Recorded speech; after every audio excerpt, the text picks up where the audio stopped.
നമസ്കാരം, ഞാൻ മായാക്കിൽ. ഇന്നിവിടെ കുക്ക് ചെയ്യാൻ പോകുന്നത് ഒരു നാടൻ വിഭവമാണ് കോവയ്ക്കാപ്പീര. ഇതെങ്ങനെ തയ്യാറാക്കുന്നത് നമുക്ക് നോക്കാം.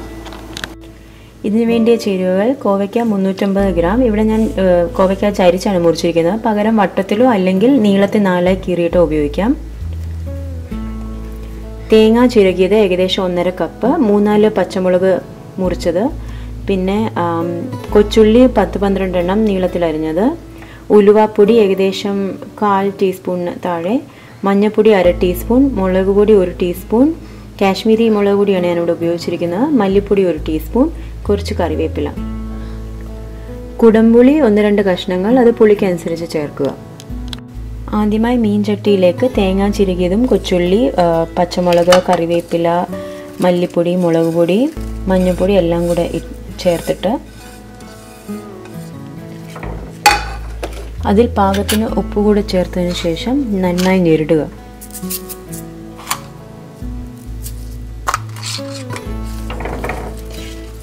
ഞെരിടിയ ഈ തേങ്ങ മിശ്രിതത്തിലേക്ക് നമുക്ക് നമ്മുടെ അരിഞ്ഞ കോവയ്ക്ക ചേർക്കാം.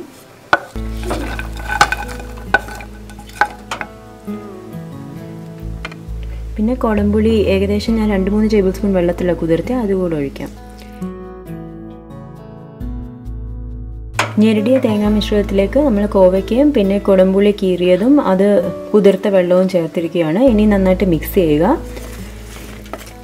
ഈ കോവയ്ക്ക പെട്ടെന്ന് വേവുന്നതാണ്, പക്ഷേ ചില കോവയ്ക്ക കൂടുതൽ സമയം എടുക്കും. അപ്പോൾ ഏകദേശം ഒരു 1/2 കപ്പ് വരെ വെള്ളം, 1/2 കപ്പോ അല്ലെങ്കിൽ 3/4 കപ്പോ എത്രയാണോ കോവയ്ക്ക വേകുന്നതിന് ആവശ്യമുള്ളത് അത്രയും ചേർത്ത് കൊടുക്കുക. ഇവിടെ ഒരു 2-3 ടേബിൾ സ്പൂൺ വെള്ളമേ ഞാൻ ചേർത്തിട്ടുള്ളൂ. ഇനി ഇത് ഒരു മീഡിയം ഹീറ്റിലെല്ലാം കൂടെ ഒന്ന് ചൂടായതിന് ശേഷം ഒന്ന് ഇളക്കി കൊടുക്കുക. അതിന് ശേഷം ചെറു തീയിലോട്ടാക്കി വെച്ചിട്ട് ഏകദേശം 15-20 മിനിറ്റ് കോവയ്ക്ക വേവുന്നവരെ വേവിക്കുക. അടച്ചു വെച്ച് വേവിക്കണം. ഇടയ്ക്കൊന്ന് ഇളക്കി കൊടുക്കുകയാണ്. കോവയ്ക്കാപ്പീര റെഡി ആയിട്ടുണ്ട്. ഏകദേശം 25 മിനിറ്റ് വേണ്ടി വന്നു. പിന്നെ ഞാൻ 1-2 പ്രാവശ്യം ഇടയ്ക്ക് ഇളക്കി കൊടുത്തായിരുന്നില്ല, അടിക്ക് പറ്റും. ഇതിലേക്ക് കുറച്ച് കറിവേപ്പിലയും പിന്നെ വെളിച്ചെണ്ണ ഏകദേശം 1-2 ടീസ്പൂൺ വെളിച്ചെണ്ണയും കൂടെ ചേർക്കാം. എന്നിട്ട് ഇളക്കി കൊടുക്കുക.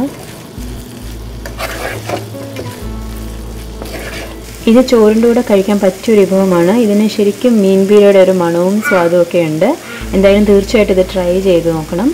ഇനി മറ്റൊരു വിഭവമായി വീണ്ടും കാണാം. ബൈ.